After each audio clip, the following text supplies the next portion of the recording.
এক Messi football বিশ্ব মাতিয়ে রেখেছেন, বার্সেলোনাকে নিয়ে গেছেন অনন্য উচ্চতায়। এবার আরেক মেসির সন্ধান পেয়েছে আর্জেন্টিনা, নাম তার ক্লদিও গ্যাব্রিয়েল নানসুফিল। মেসির মতো তারও রয়েছে হরমোনজনিত সমস্যা।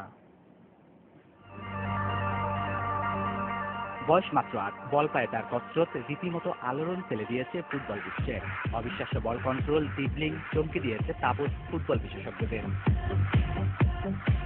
নাম ক্লদিও গ্যাব্রিয়েল নানসুফিল। আর্জেন্টিনার ছোট্ট শহর বারিলোচে জন্ম ছোট্ট এই বিস্ময় বালকের। জায়গাটা বেশ ঠান্ডা, যে কারণে তার নাম দেওয়া হয়েছে স্নো মেসি। খেলেন আর্জেন্টিনার জুনিয়র ক্লাব বারিলোচে। দেখতে মেসির মতোই ছোট্ট গড়নের, বল পায় তার ড্রিবলিং, নির্ভুল নিশানা সবই যেন বড়দের মতো। এই বয়সে যা করা কঠিন তাই করে দেখাচ্ছেন ছোট্ট মেসি।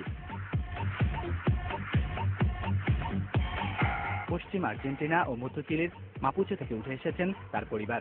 এখান থেকে উঠে এসেছেন চিলির বিখ্যাত ফুটবলার মার্সেলো সালাস।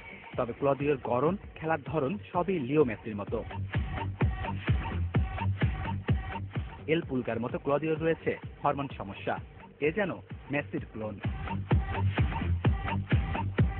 ইতিমধ্যে ম্যান ইউ, চেলসির রাডারে ধরা পড়েছে ক্লদিও। তাকে এখনই দলে নিতে প্রস্তুত ইংলিশ ক্লাবগুলো। তবে বিপত্তিটা অন্য জায়গায়। ইউরোপের ক্লাবগুলো ক্লদিওর খরচ বহন করলেও তার পরিবারের খরচ দিতে নারাজ।